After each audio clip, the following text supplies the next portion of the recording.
Assalamualaikum warahmatullahi wabarakatuh. Alhamdulillahi rabbil alamin. Wassalatu wassalamu ala asyrafil mursalin wa ala alihi wa sahbihi ajma'in. Rabbana alaika tawakkalna wa ilaika anabna wa ilaikal masir.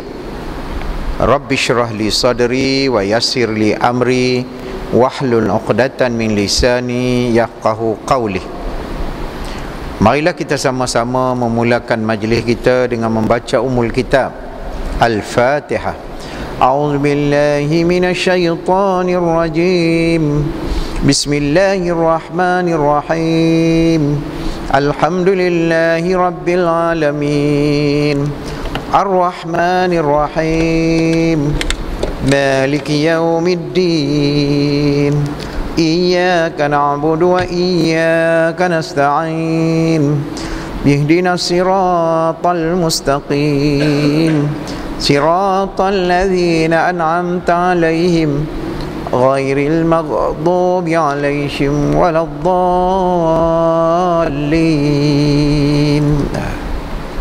Yang berbahagia Tuan Imam Masjid Al-Hana yang dikasihi lagi dirahmati Allah, ahli-ahli jawatankuasa takmir masjid, tuan-tuan guru, alim ulama, tuan-tuan dan puan-puan muslimin dan muslimat, semoga dirahmati Allah. Bersyukur kita kepada Allah Subhanahu wa taala dengan izin dan limpah kurnia Allah mengizinkan kita dapat bertemu sekali lagi pada kesempatan ini. Tuan-tuan dan puan-puan, kita telah pun menerangkan kepada perkara yang pertama dan perkara yang kedua, bagaimana untuk kita nak menjadi seorang Muslim yang berakhlak, ya. Kerana sesuatu bangsa, sesuatu umat itu Allah nak musnahkannya ialah dengan memusnahkan akhlak.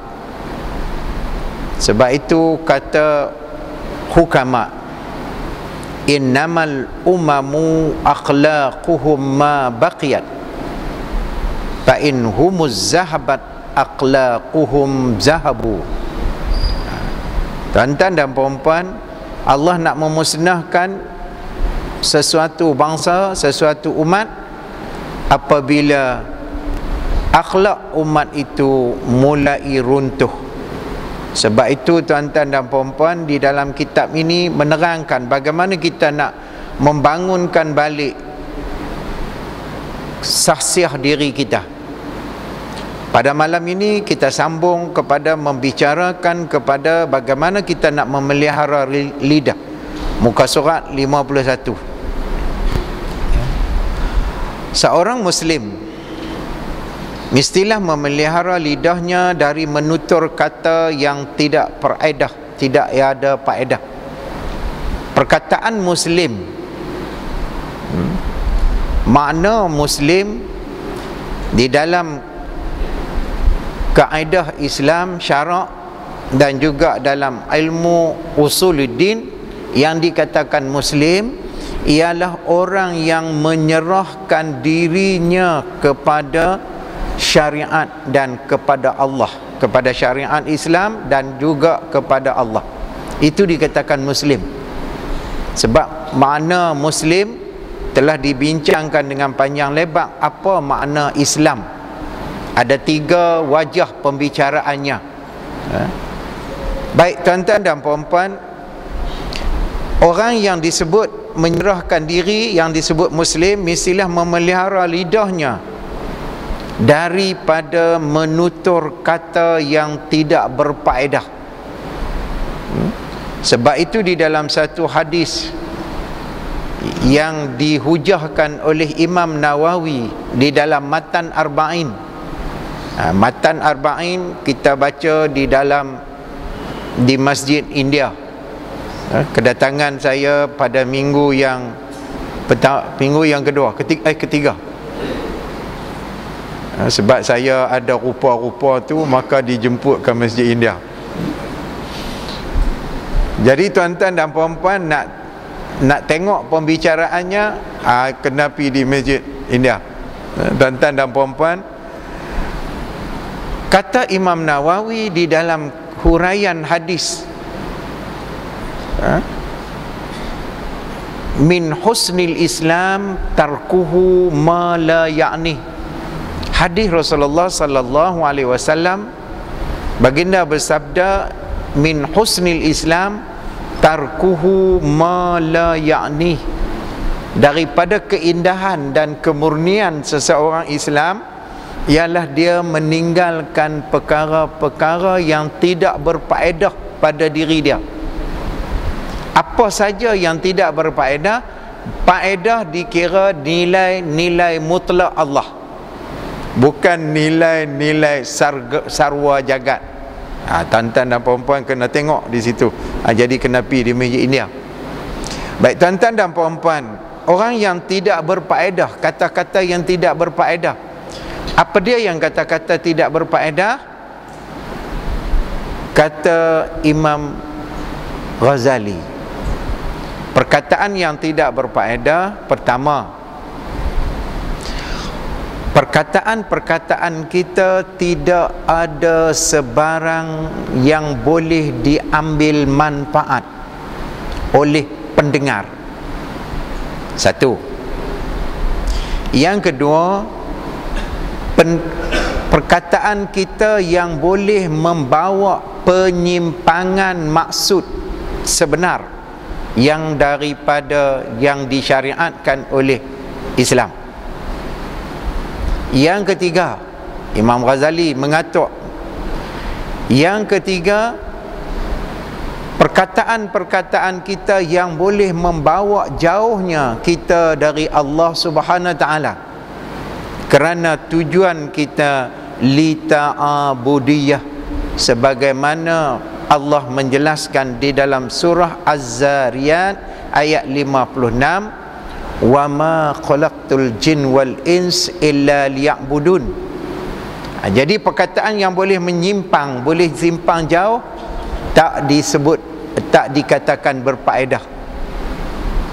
Yang keempat, perkataan yang tidak faedah ialah perkataan yang boleh membawa lara. Lara ada dua makna. Yang pertama disebut lara ialah yang boleh membawa sesuatu yang disebut boleh menimbulkan ocehan. Dalam bahasa Indonesia, di dalam bahasa Melayu, dia boleh dikatakan boleh menimbulkan sesuatu yang berbentuk jenaka, yang tidak ada sebarang hikmah ataupun mafhum mukhalafah di sebalik peristiwa tu. Yang kedua, dikatakan juga lara, perkataan-perkataan kita yang berbentuk lucah. Tu tuan-tuan dan puan-puan yang keempat. Baik, yang kelima yang disebut oleh Imam Ghazali, perkataan-perkataan yang tidak berfaedah ialah perkataan yang sia-sia, tidak ada manfaat untuk pendengar. Contohnya, pendengar kita orang keturunannya keturunan sekian-sekian-sekian, tiba-tiba kita tidak bercakap yang orang keturunan itu boleh memahami, dia berlalu bersama angin yang lalu. Tuan-tuan dan puan-puan, umpamanya kita bercakap kat orang Selangor, tapi kita bercakap sesuatu istilah yang pekat dari Kedah, orang Selangor tak faham. Dia kata, saya tak mau huraikan perkara ni, sebab kalau saya huraikan dia makan masa yang panjang, dia akan mereluk. Orang Selangor bukan tahu mereluk tu menata apa. Jangan-jangan tuan-tuan yang ada di depan pun tak tahu merelok. Sebab itu tuan-tuan dan puan-puan, tidak berfaedah. Ada 6 tu. Dan perbualan-perbualan yang buruk dan perbualan yang kotor. Makna perbualan yang buruk ialah perbualan kita tidak berpijak langsung pada bumi nyata untuk orang nak ambil manfaat.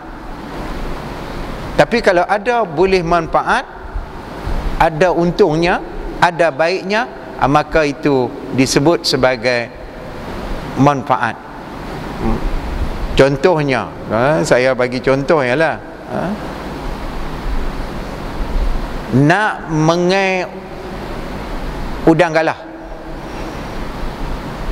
Ini contoh ni. Yang terbaik umpan udang galah ialah cacing. Dan cacing yang kita jangkit pada udang galah, mesti di ujungnya bagi cacing tu boleh bergerak. Bagi dia ada bergerak, sebab telah berlaku satu perjanjian udang galah dengan cacing. Ini cerita dia, tuan-tuan dan puan-puan. Apabila di zaman Nabi Sulaiman, udang galah tidak ada mata, cacing diberikan oleh Allah mata. Maka satu hari Raja Sulaiman ni,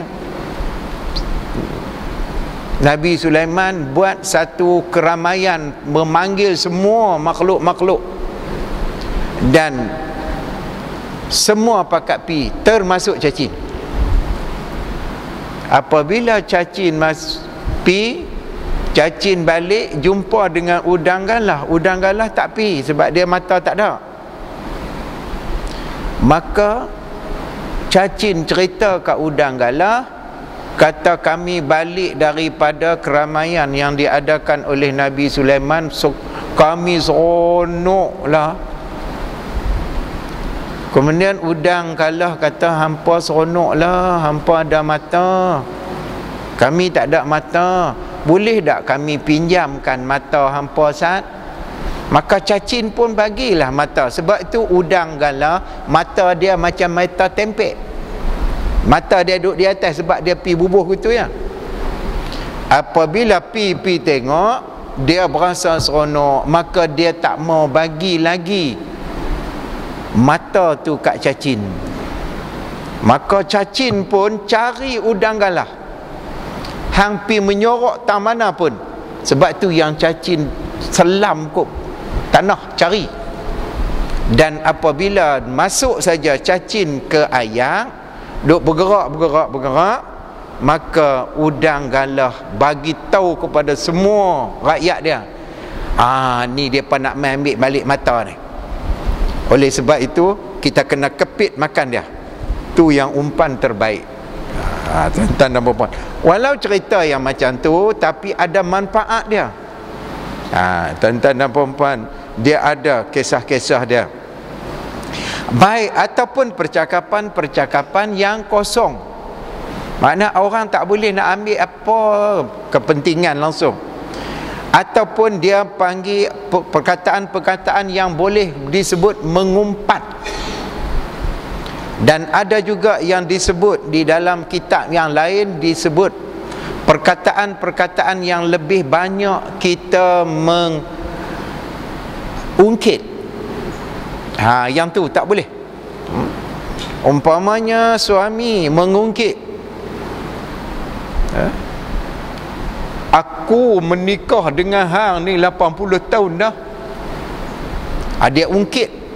Isteri pula ungkit, Yah menyesal terima lamaran abang. Hak yang mai duk minang abang meminang Yah sebelum ni semua putih-putih. Contoh ialah, tengok yang hak mai minang yang hak dapat. Contoh ini tak kena mengena kepada yang masih hidup atau yang telah mati. Kalau kena, kebetulan saja. Ungkit juga termasuk. Tuan-tuan dan puan-puan jaga ni. ataupun perkara yang boleh disebut sebagai mengadu domba. Dalam bahasa Melayu tua dia panggil mengadu domba. Dalam bahasa Melayu moden dia panggil batu api, fire stone. Oh, orang putih panggil. Biar orang putih tak panggil gitu, dia ada istilah dah. Imam Nawawi rahimahullah menyebut atau mengatakan, ketahuilah seseorang mukallaf itu sewajarnya menjaga lidahnya. Cuba tengok tuan-tuan dan puan-puan, di dalam buku ini diterjemahkan dengan sewajarnya, tetapi dalam matan Arabnya dia makna je sangat-sangat dituntut menjaga lidahnya. Makna dia sewajarnya tu bukan makna sewajarnya dalam bentuk yang lekeh.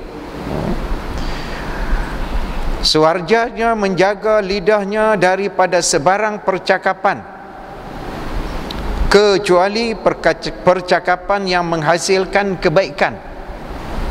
Sebab itu di dalam satu ayat lain, dalam satu hadis Rasulullah sallallahu alaihi wasallam, baginda bersabda, man yasmut yaslam, wa man yaqulil khaira yaghnam, wa man yaqulish syarra yandam. Siapa yang senyap dia terbaik. Siapa yang bercakap banyak, siapa yang bercakap banyak dia akan mengalami penyesalan dia. Sebab itu siapa yang man yasmut yaslam, wa man yaqulil khaira, siapa yang berkata baik dia terpuji, yaghnam, wa man yaqulish syarra yandam. Sebab itu kita ada 3 pilihan di situ. Sama ada kita nak senyap, atau kita nak bercakap yang baik, atau terus kita bercakap yang buruk tapi kita menyesal. Tuan-tuan dan puan-puan, pada bulan yang lalu kita telah menerangkan berapa banyak orang dimasukkan ke dalam neraka kerana lidahnya. Ini kita tengok pula. Tuan-tuan dan puan-puan, menghasilkan kebaikan, yang kita nak menghasilkan kebaikan, apabila bercakap dan berdiam diri adalah sama saja hasilnya, maka mengikut sunnahnya adalah lebih baik berdiam diri. Kita bercakap dengan diam, lebih baiknya kita diam, ataupun kesannya sama, maka diminta kita diam. Baik tuan-tuan dan puan-puan, kerana percakapan yang diharuskan mungkin membawa kepada yang haram, atau mungkin bawa kepada yang makruh. Yang dikatakan makruh ialah makariha alaih, apa yang Allah benci. Apa saja yang Allah benci itu makariha alaih. Dan ulama-ulama fiqh menyebut yang dikatakan makruh ialah berlawanan dengan sunat. Contoh, mazhab Syafi'i menghukum makruh, tetapi semua mazhab-mazhab yang lain menghukum haram. Apabila seseorang lelaki dalam ihram kepingan kain ihram yang di bahagian atas dia tanggalkan dan dia hampak di depan untuk sujud, badannya bogeh. Tuan-tuan dan puan-puan, mengikut mazhab Syafi'i masih dikira makruh, sebab wajib menutup aurat antara pusat dengan lutut. Tetapi semua mazhab menghukumkan perbuatan lucut kain ihram di atas, letak di depan untuk sujud ataupun letak di tepi, perbuatan itu haram. Tuan-tuan dan puan-puan, tengok yang disebut makariha alaih. Tuan-tuan dan puan-puan, kita tengok nanti kejadian demikian telah banyak berlaku, tetapi kebaikan darinya adalah jarang. Kita nak persoalkan dari segi kebaikannya, jarang. Umpamanya tuan-tuan dan puan-puan, kita pergi makan kenduri ni musim ni. Kalau kita pergi makan kenduri, kita nak menjadikan kita berakhlak mulia, pilah makan kenduri sebaik sahaja dimakan oleh 4 kategori golongan ini atau salah satu daripadanya. Tengok tuan-tuan dan puan-puan, Imam Ghazali membentuk ni. Yang pertama, kenduri itu telah pun, makanan itu telah dijamah oleh orang-orang yang berkedudukan dalam masyarakat itu. Yang kedua, makanan itu telah dijamah dulu oleh orang-orang alim ulama.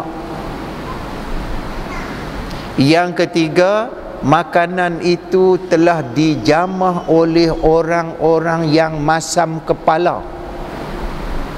Dan yang keempat, makanan itu telah dijamah oleh orang yang lebih dewasa.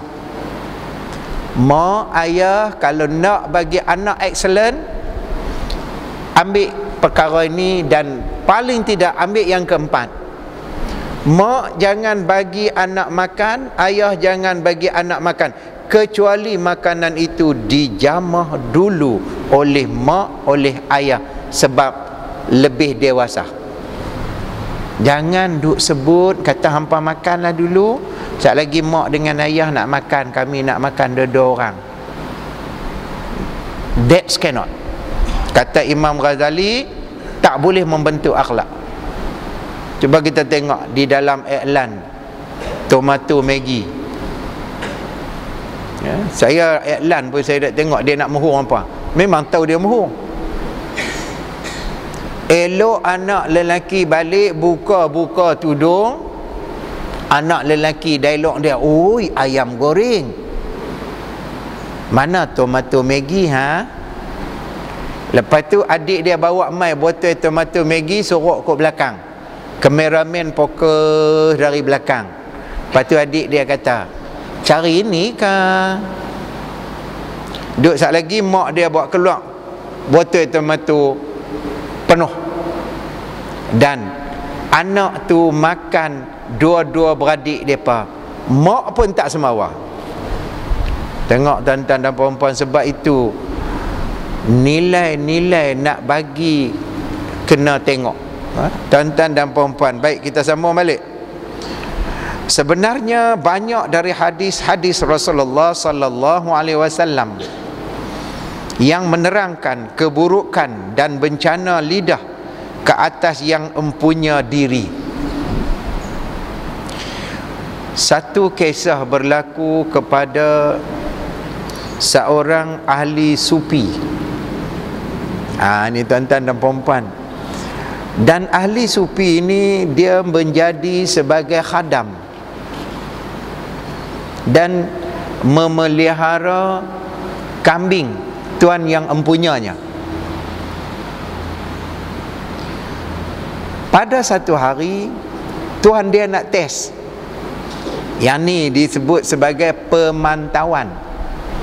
Sebab itu pengurusan yang berkesan, dia kena ada 4 step. Step yang ketiganya ialah pemantauan. Dia nak test tengok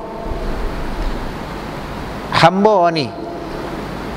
Maka dia kata, besok sembelihkan kepada aku seekor kambing dan bawa mai kepada aku satu perkara dalam kambing itu bahagian-bahagian yang paling sedap. Maka sembelihlah si kawan ni. Sembelih, dia pun bawa mai dalam talam. Dia buat mai hati. Dan ada sekali dengan lidah. Dia ada dua-dua tu.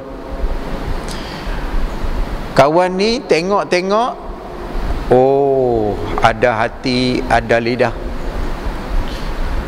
Selang beberapa lama, tak berapa lama daripadanya, diminta sembelih pula seekor kambing. Bawa mai ke aku, yang mana di dalam bahagian kambing yang paling tak sedap. Duk 2-3 hari kawan tu sembelih, bawa mai lah dalam talam, hati dan lidah. Maka tuan yang empunya ni tanya, ini tuan-tuan dan puan-puan, orang yang cerdik, dia buat pemantauan yang seumpama itu. Maka tuan yang empunya tanya, kenapa aku suruh bawa mai hak yang sedap, hang bawa mai hati dengan lidah? Aku suruh bawa yang tak sedap pun hang bawa hati dengan lidah. Tuan-tuan dan puan-puan, kata ahli sufi yang khadam ini, dia ahli sufi, maka disebut yang pertama, tuan, saya sendiri pun tak pernah makan kambing, dan saya tak tahu yang mana sedap, yang mana yang tak sedap. Jadi tuan dia tahu dah, kata yang kambing ni dia tak pernah pi conghap sembelih makan. Yang kedua, dia kata saya bawa mai hati dan lidah, kerana saya mengaji perkara yang utama pada seseorang, pada makhluk ialah hati, dan Allah ciptakan lidah untuk nak menzahirkan daripada hati. Sebab itu hak baik pun boleh jadi, hak buruk pun boleh jadi. Sebab itu yang baik tuan nak minta pun saya buat mai hati dengan lidah, yang hak buruk pun hati dengan lidah. Maka tuan dia tahu, kata, oh, kawan ni tak pernah curi kambing aku sembelih. Tuan-tuan dan puan-puan, ini pemantauan yang terbaik. Baik, kita sambung balik. Rasulullah sallallahu alaihi wasallam menerangkan keburukan dan bencana lidah ke atas yang empunya diri. Di dalam satu hadis, baginda Rasulullah menerangkan, wa hal yakuffu nasa finnar ala wujuhihim illa hasaidul alsinatihim. Tidaklah dihumbankan muka manusia ke dalam neraka. Ke dalam neraka itu sebagai hasil tuaian lidahnya. Makna, tuan-tuan dan puan-puan, cuba kita tengok, saya nak huraikan tuan-tuan dan puan-puan kepada apa yang disebut sebagai muka. Yakufbu, Allah Subhanahu Wa Taala menyebut dengan muka. Makna muka manusia sebagai tempat yang dihormati.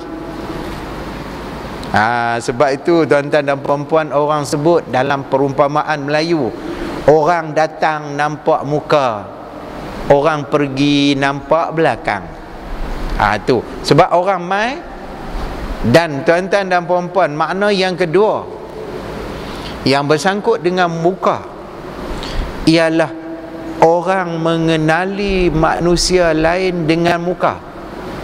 Jadi di sini ulama-ulama hadis bahas, yang pertama, orang mulia atau tidak mulia, orang tengok pada muka. Sebab itu tuan-tuan dan puan-puan, orang perempuan disuruh tutup semua pakaiannya, tubuh badannya, kecuali muka dengan tapak tangan. Sebab nak tahu mana-mana perempuan itu baik atau tidak baik, tengok mukanya, tengok tapak tangannya. Ada 17 step. Nak tahu perempuan ini cermat ke, perempuan ini boleh simpan duit ke, perempuan ini joli ke, tengok muka, tengok tapak tangan. Nak tahu perempuan ini boleh simpan rahsia ke tak boleh simpan rahsia. Sebab itu Islam tak bagi tutup muka dan bagi buka tangan, sebab orang nak tahu siapa dia ni. Tuan-tuan dan puan-puan, 17 step. Yang tu kuliah lain. Yang ni kita nak sambung ni. Lelaki juga semacam. Sebab itu baginda Rasulullah menjelaskan tentang muka. Tuan-tuan dan puan-puan, cuba kita tengok lah, saya nak sebut. Ini boleh tengok lelaki, boleh tengok perempuan. Mata manusia, saya gunakan natang ni, papan putih tu. Tengoklah tuan-tuan dan puan-puan, saya nak sebut. Mata manusia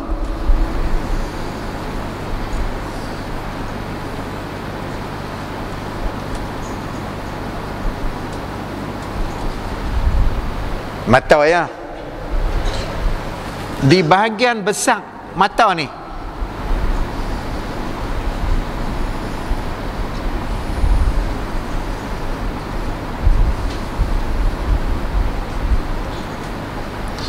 tengok tuan-tuan dan puan-puan, bahagian besar mata ni balik ukur, tengok. Kalau dia jatuhnya betul dengan orat mata, orat mulut, hujung mulut, dia ada makna dia.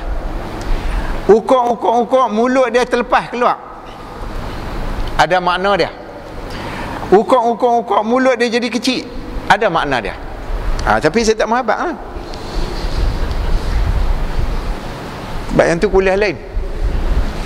Sebab itu tuan-tuan dan puan-puan disebut muka.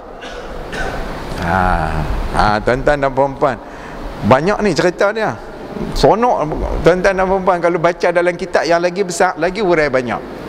Yang kedua, disebut muka oleh baginda Rasulullah sallallahu alaihi wasallam ini sebagai maruah. Sebab itu orang kata jatuh ayak muka, tak jatuh ayak telinga, kan? Sebab muka tu sebagai lambang maruah.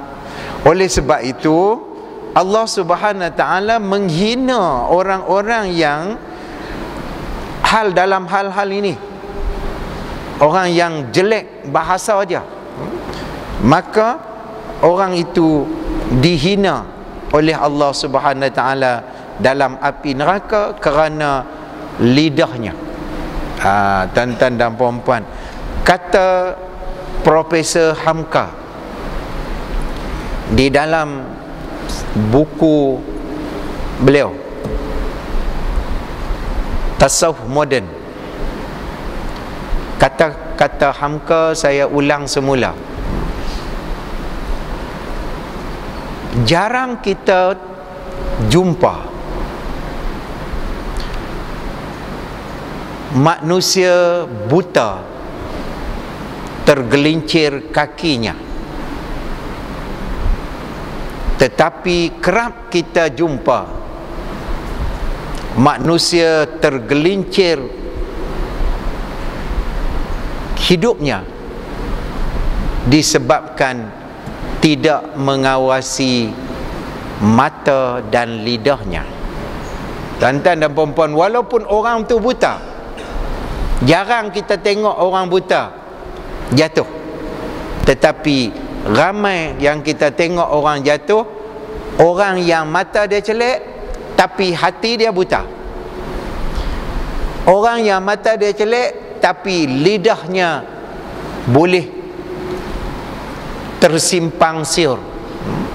Sebab itu kata pujangga, sayang-sayang cik abang sayang, ada duit cik abang datang, tak ada duit cik abang melayang.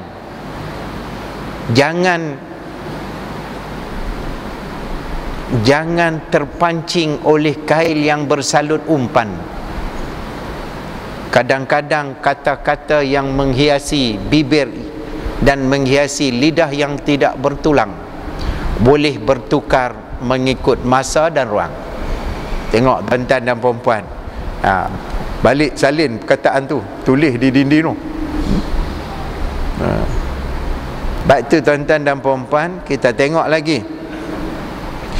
Di dalam hadis lain, baginda Rasulullah sallallahu alaihi wasallam bersabda, "Laisal mu'minu bitta'an walal li'an walal fahisha bazi'ah." Bukanlah daripada orang mukmin itu, ataupun tidak dinamakan orang itu mukmin, jika ia suka menuduh, ia suka melaknat, dan ia bercakap kotor dan keji. Sebab itu tuan-tuan dan perempuan, jangan kita buat tuduhan. Selalu yang saya, orang duk mai bertanya khabar saya ni, duk bertanya sedap pasal tuduhan. Suami tuduh isteri dia ambil duit daripada poket dia. Isteri pula menuduh, suami pula balik singgah tempat lain. Tengok, hang tuduh aku tuduh hang pakat lawan candik. Isteri dia tak tahu kat mana dia candik sambil dudui anak. Dia dudui anak dia, ayam bulu balik makan taruh kacang, ayah lalu balik singgah rumah bujang. Buat candik kot tu. Suami dia pula kata mengkala. Mengkala pula tu. Ini bahasa Kedah tua. Baik. Isteri pun, kau suami pun kadang-kadang candik.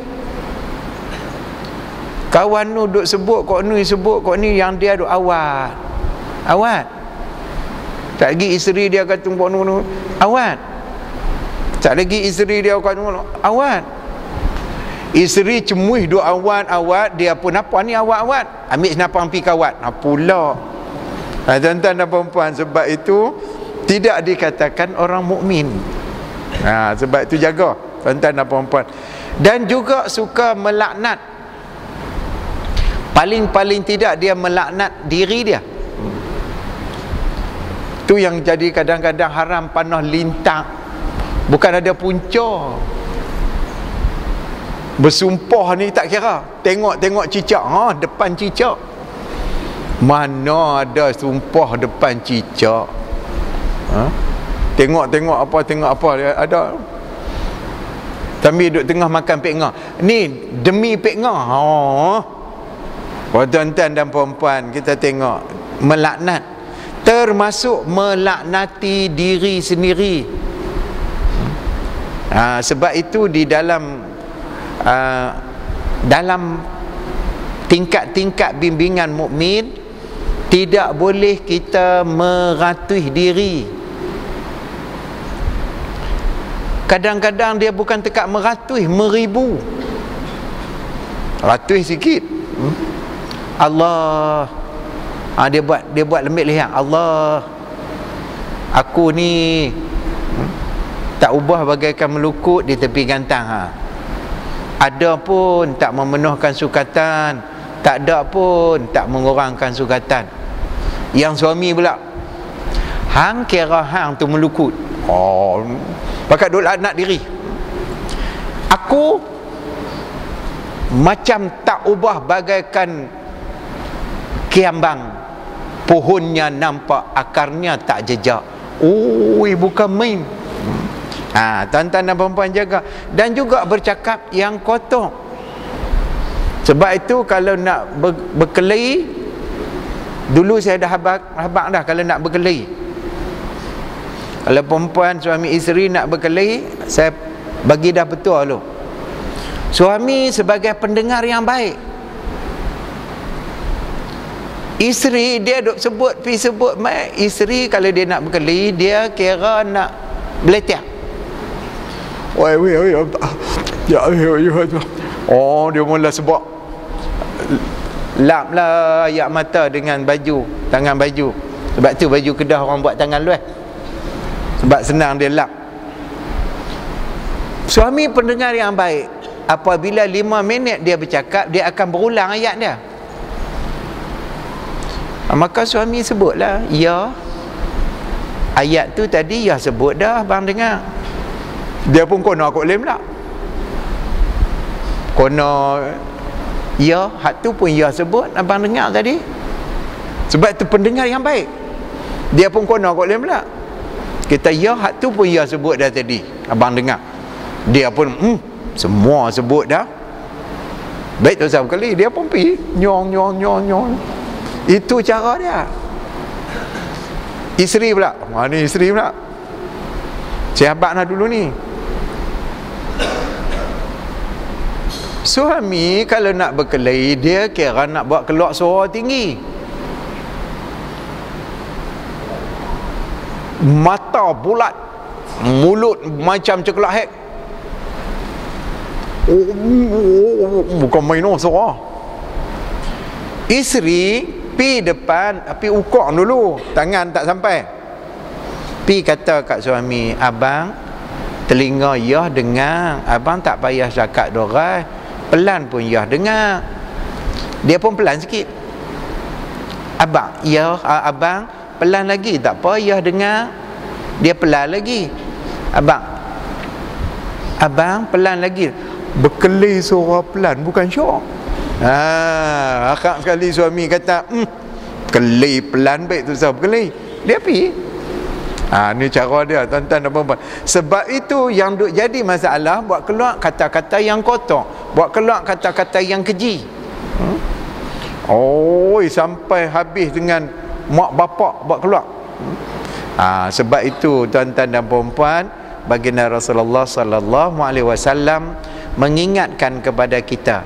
Di dalam satu hadis lain, baginda Rasulullah sallallahu alaihi wasallam bersabda, man kasura kalamuhu kasura saqtuhu, wa man kasura saqtuhu kasurat zunubuhu, wa man kasurat zunubuhu kanatin naru aula bih. Baihaqi. Tuan-tuan dan puan-puan, sesiapa yang banyak bercakap, banyaklah kesalahannya.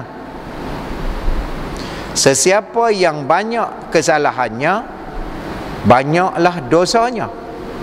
Dan sesiapa yang banyak dosanya, api nerakalah paling layak untuk dirinya. Baginda Rasulullah sallallahu alaihi wasallam menggunakan 2 kali majhul. Tengok tuan-tuan dan puan-puan. Kali yang pertama, baginda Rasulullah menggunakan majhul man.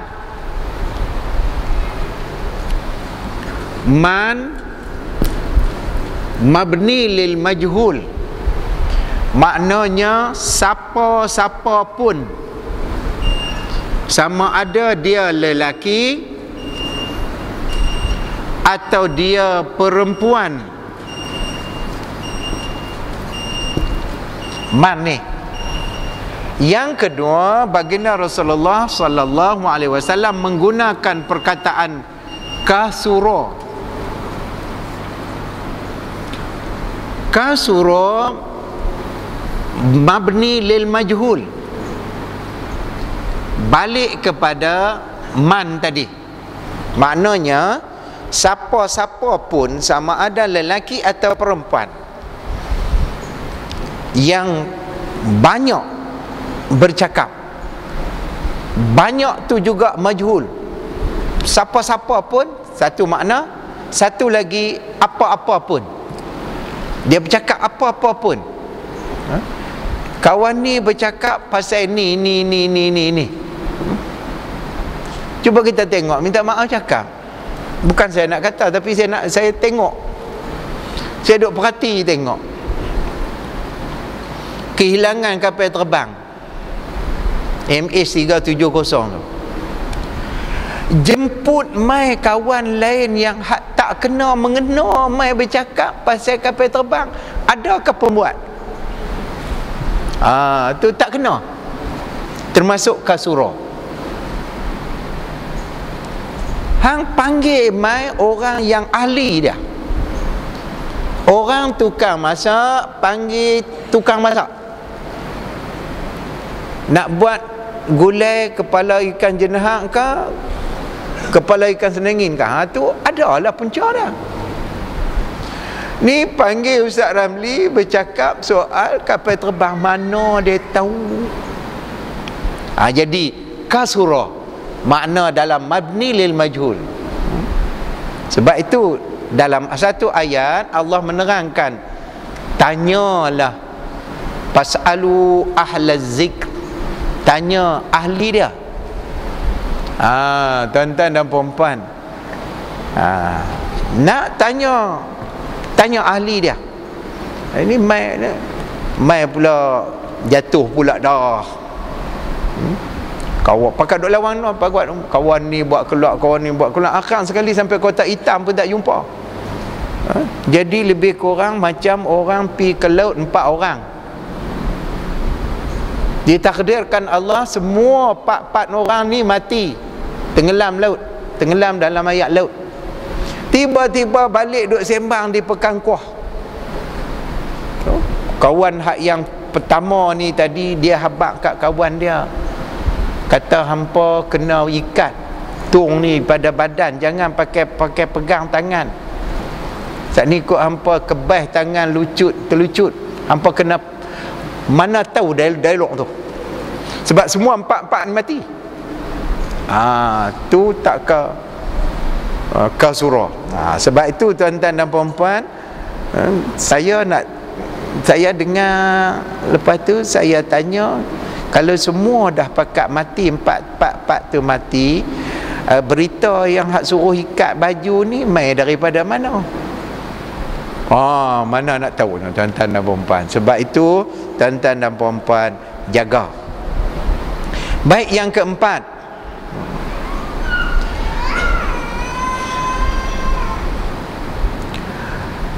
tuan-tuan dan puan-puan, sakhtuhu.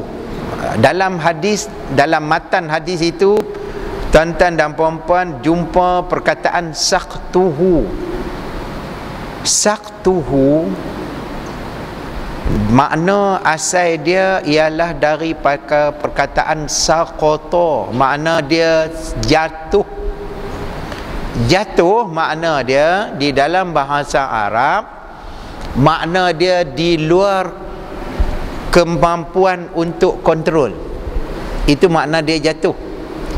Saqtuhu, maka jatuhlah.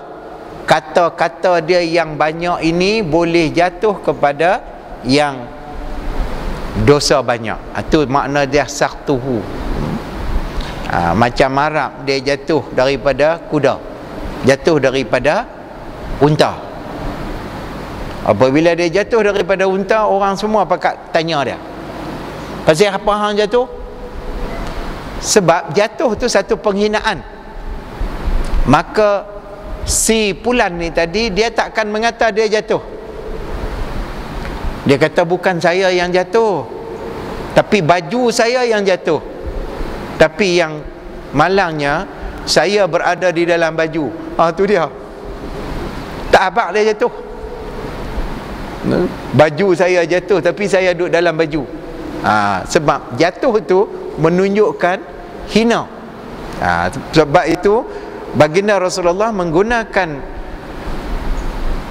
lafaz saqtuhu, jatuh. Tuan-tuan dan puan-puan. Baik, yang keempat,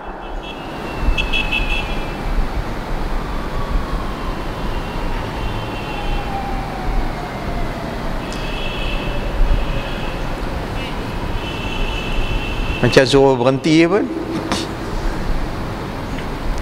dia selalu takkan dia berhenti pek berhenti kata kan. Adakah kita boleh faham suruh berhenti kuliah kita juga? Baik, yang keempat, bersifat pemalu. Tuan-tuan dan puan-puan,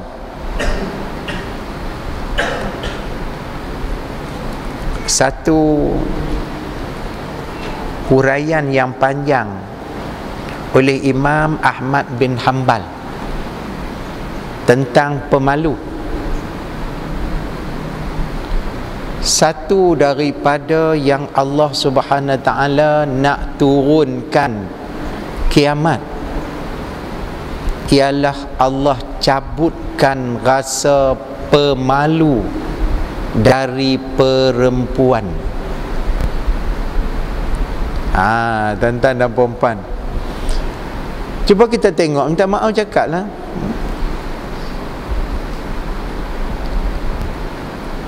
kemarin saya pergi makan kenduri dan saya bagi tahu kepada anak-anak, siapa nak makan kenduri dengan abah besok siap awal, sebab abah nak perhabis semua panggilan yang panggil, semua nak perhabis. Abah nak ambil daripada jauh dulu, rintih mai. Alhamdulillah tuan-tuan dan puan-puan, boleh habis. Tapi saya nak sebut, rumah kenduri yang ketiga saya pergi, tuan-tuan dan puan-puan, ramai ni meneru meneram. Dan saya tengok yang perempuannya semua bertudung.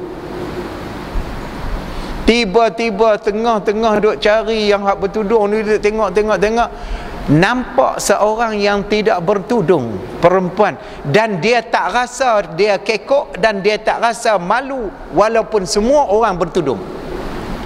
Tuan-tuan dan puan-puan, sebab itu Imam Abu Hanifah dan Imam Ahmad bin Hanbal menerangkan Allah cabut rasa malu, tanda hampir kiamat. Tuan-tuan dan puan-puan, baik, kita sambung balik. Sedangkan perempuan itu Allah hiaskan dengan sifat pemalu. Siti Khadijah, apabila Siti Khadijah, ni tuan-tuan dan puan-puan, Arab kata show me pula, Arab kata aru ni, orang putih kata show me, Melayu kata tunjukkan daku. Mana ada lelaki kecuali baginda Rasulullah sallallahu alaihi wasallam yang dilamar oleh perempuan. Ini tuan-tuan dan puan-puan, suami yang duk ada, jangan duk mendabik dada. Tuan-tuan dan puan-puan, ada perempuan main hantar pinangan? Tak ada. Saya berani potong hak panjang, kuku panjang Tetapi baginda Rasulullah dilamar oleh Siti Khadijah. Tetapi oleh sebab Siti Khadijah ada rasa malu yang sangat tebal ketika itu, maka dihantar wakilnya, dan wakilnya sangat hebat dalam susun tutur kata, tak payah dengan pantun.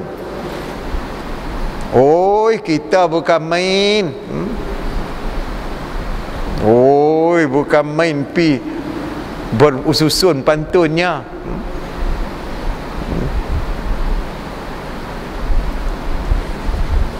Lima purut lebat ke pangkal, batang selasih condong uratnya. Oi, pantun tu bukan main. Saya tak mau sebutlah maksud dia.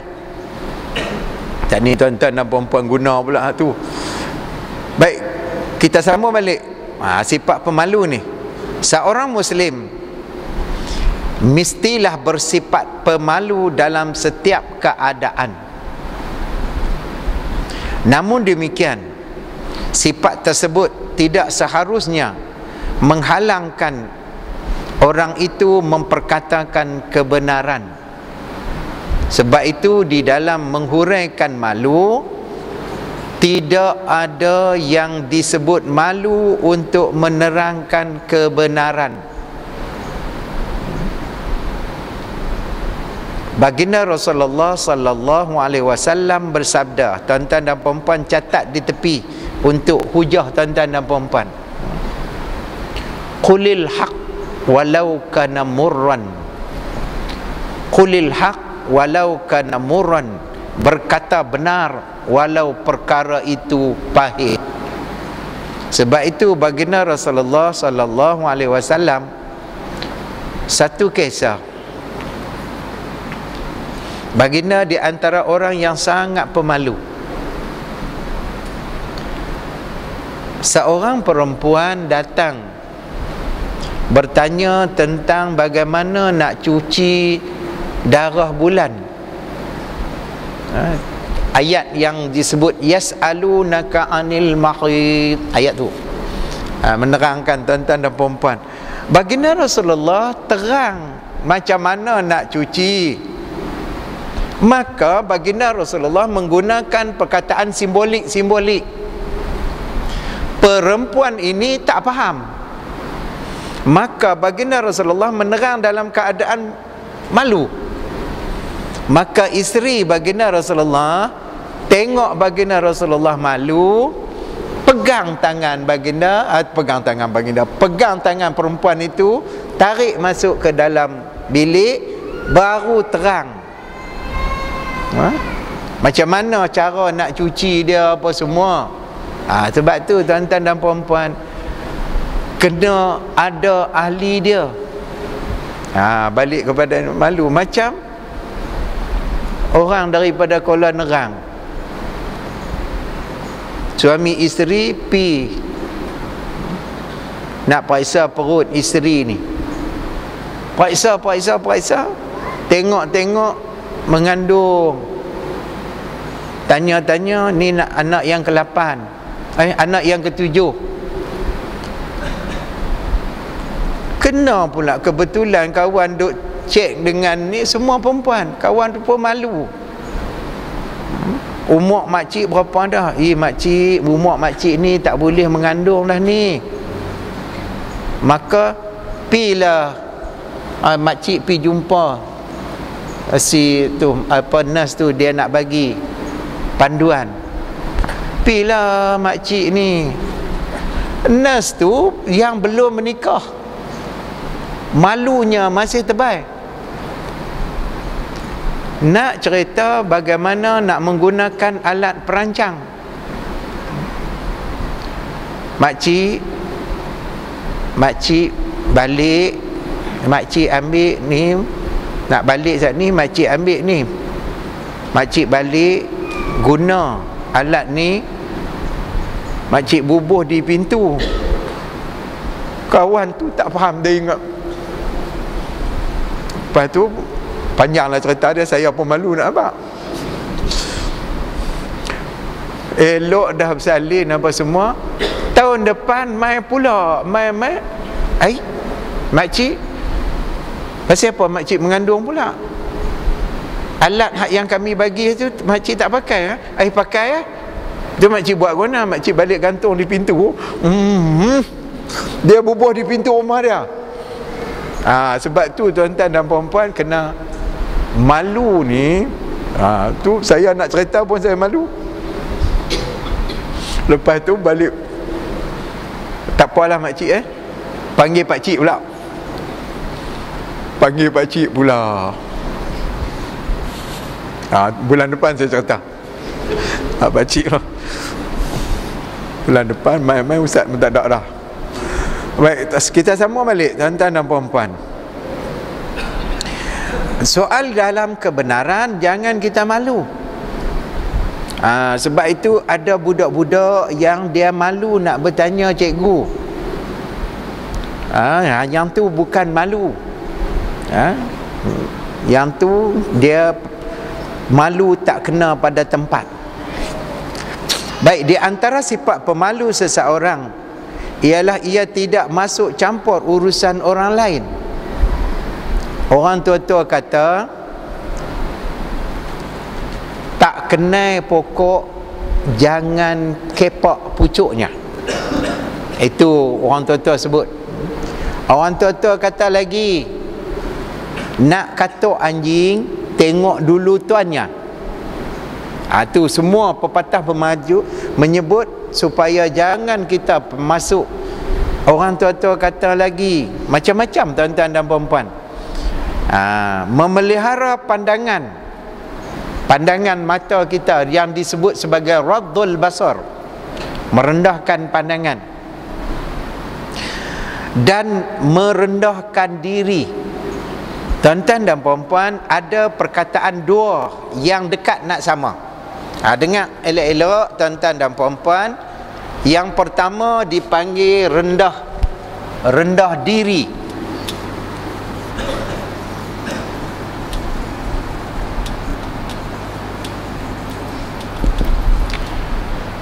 Satu lagi dia panggil hina diri.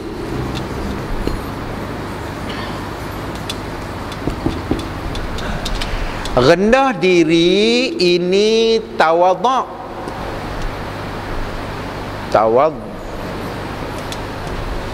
Yang ni dituntut. Yang ni hina diri, dia berpunca daripada rasa inferiority complex. Rasa dirinya tidak ada harga diri. Dia tidak ada harga diri dia. Sebab yang ni tidak dituntut. Sebab itu tuan-tuan dan puan-puan, maka huraiannya mari kita tengok. Dan kenapa kita menyimpang? Mari kita tengok. Sebab kita tak tahu yang mana tawadhu', yang mana hina. Umpamanya pi makan kenduri. Orang panggil makan kenduri arwah. Orang yang pi kenduri arwah, dia pi awal. Walaupun dia pi awal, dia tak naik atas rumah atau dia tak masuk ke rumah. Dia duduk kat perdu pisang. Sebab dia rasa diri dia hina. Yang ni tidak dituntut. Yang tuan tu panggil sila mai naik. Ni mai naik kosong ni atas. Kawan dia kata tak apalah, nanti dulu jenguk, tak apa, orang tak ada lagi. Tuan rumah kata, awak aku bukan orang kah? Yang kata tawadhu' dia lain, tuan-tuan dan puan-puan. Sebab itu saya nak sebut kepada tuan-tuan dan puan-puan yang hak mai dengar kuliah Ustaz Ramli. Kalau orang nak panggil makan kenduri, elok sampai pi duduk di ujung dulu. Jangan duduk di muka pintu. Tambah pula tengah pintu. Lagi orang susah. Jangan duk kira nak cari daun pintu nak bersandar. Contoh ialah. Sebab duduk di perjalanan, menghalang perjalanan termasuk haram. Kita jangan fikir mudah. Orang yang pi dulu, pi ke depan, pi masuk ke dalam, pi masuk, barulah sampai. Hak yang mai kendian ni duduk di tengah. Contohnya ni tuan-tuan dan puan-puan. Ini termasuk kita hina diri, kita rasa Allah, aku ni siapalah saja. Tuan-tuan dan puan-puan, baik. Tidak meninggikan suara ketika bercakap. Ini termasuk perkara yang malu. Kita bercakap, kalau dua orang ialah. Cakap 3 orang, kita tinggi sikit pasal 3 orang. Ni bercakap 2 orang saja, tapi macam cak runtuh sarang. Macam mana cak runtuh sarang, yang tu tanya Pak Tuan Syed. Dia berasa cukup dan serta memadai sekadar ada yang ada serta sifat-sifat yang seumpamanya. Sebab itu tuan-tuan dan puan-puan, Nabi Ibrahim memohon kepada Allah dalam doa Nabi Allah Ibrahim, Allahumma ja'al nafsi mutmainnatan tu'minu biliqa'ika wa tarda biqada'ika wa taqna'u bi'ata'ika. Memadai aku, berilah kepada aku sifat yang memadai dengan apa yang telah engkau qadakan, berikan kepada aku. Baru dia tak dahuk. Dia tak dahuk. Dahuk ni kata apa? Antu tanya kameraman pula. Dahuk, apa dia makna dia? Baik, kita tengok pula. Umpamanya kita tengok, dia merasai cukup serta memadai sekadar ada dan sifat-sifat yang seumpamanya.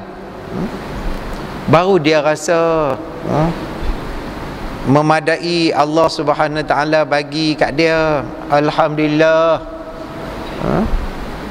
Tuan-tuan dan puan-puan, diceritakan dari Nabi sallallahu alaihi wasallam bahawa baginda adalah orang yang sangat pemalu, dan lebih pemalu dari anak-anak gadis yang berada di sebalik tabir. Baginda Rasulullah malu sehingga baginda Rasulullah nak senyum pun baginda Rasulullah tak membenarkan gigi baginda nampak sampai ke gusi.